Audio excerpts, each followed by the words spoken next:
Така, здравейте отново на 14 януари. Ето е Мими.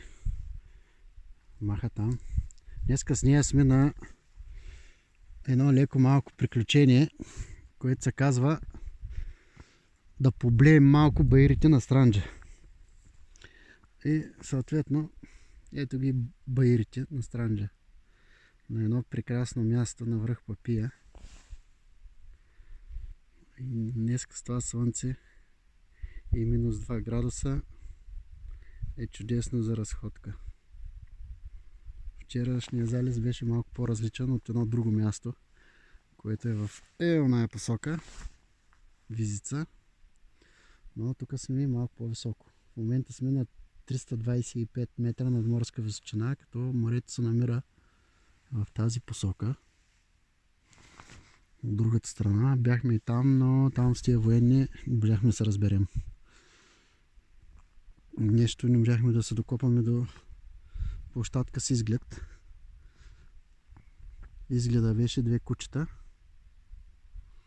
и много табели, че нямаме достъп до това място. Но както и да е.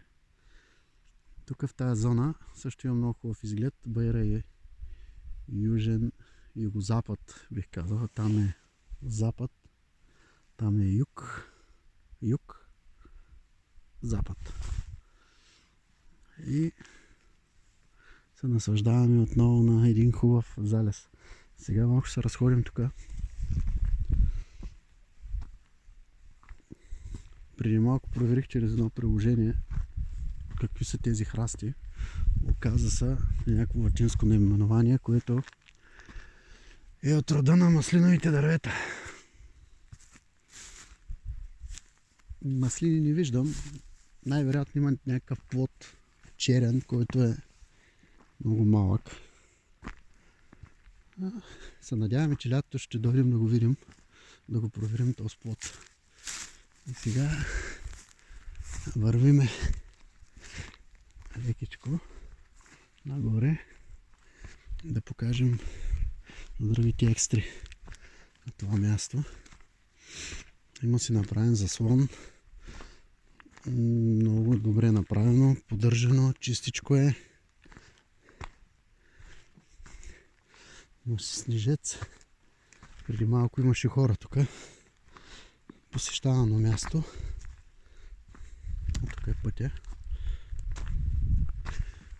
Това е ДГС Царево ДП Заслон Папия. Хората си го направили и такива като нас идват тук, сядат, наслаждават се на хубавия изглед, чистия въздух,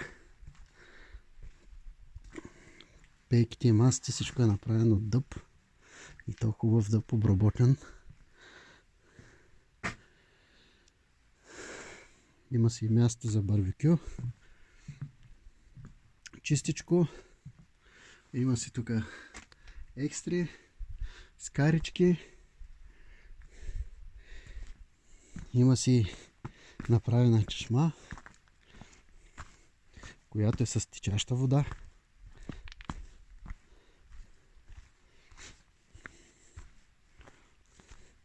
Направо е една хубава приказка. Всичко си е чистичко, ето тече си водата. Има си и тук вода. Има си и кранче, с което можем да напълним водичка и да я пробваме. Много хубаво. Има си табелка, добре дошли приятели. Наслаждавайте се на хубавото място, на хубавия изглед на природата. И най-важното е пазете чистота, защото е много неприятно да дойдеш, да видиш мръсотия и да не можеш да се насладиш на природата, както се е била в целия разцвет преди ние човеците да дойдем и да замърсяваме. И така. Наслаждаваме още малко на този хубав почти залез. точно след 1 час слънцето вече няма да го има. И ще е залязло. В тази посока се намира Турция, но там е Малко Търново. Там е стария път, който върви в селата Бурдилово е долу. В другата долчина е Кости. След това е Граматиково, но пътя води през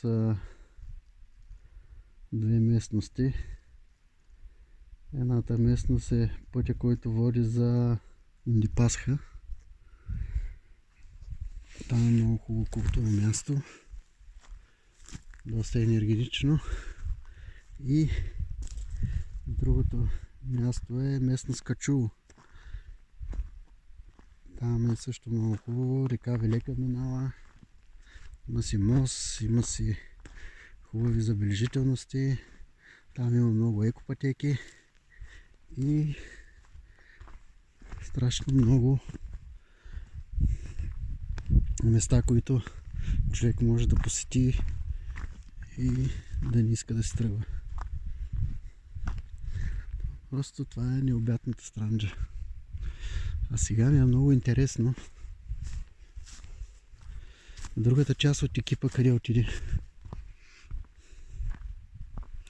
Трябваше да правим сценарии, ама те нещата някой път се развиват и така. Един отива да проучва, друг снима. И такива работи. Чакай да ви покажа. Вчера ви показах едно друго мензохарче. Сега ще едно мензохарче, което скоро ще е високо. Красиво. Тази поляна ще бъде пълна с мензохари. Опа, тук се вижда следи от мащерка. Ето я мащерката. И мирише хубаво. Можем да се направим едно зимно чайче с втория оператор. Ето е там храстите. Като млада кошута. Проучва района. Сондира. Може би някой забележително се намерява. Къде видим? Миме, какво правиш там? Не, има мащерка, между другото. Сега ще наберем, като се приберем, се направим по един чай. Вижте тук, има полянки долу, това е землището на село Бурдилово. Да, ще наберем за едно чайче да има там. Така няма смисъл сега. Чак толкова да унищожаваме. Ето. Землището на село Бурдилово. Чуваха се при малко ловджии. Не знам дали днеска не има последен ден обстрела на дива свиня. Но това си е техен проблем, не е мой. Само да чуваме. Гърмят пушките. И това е изглед. Чудесен, перфектен, южен изглед.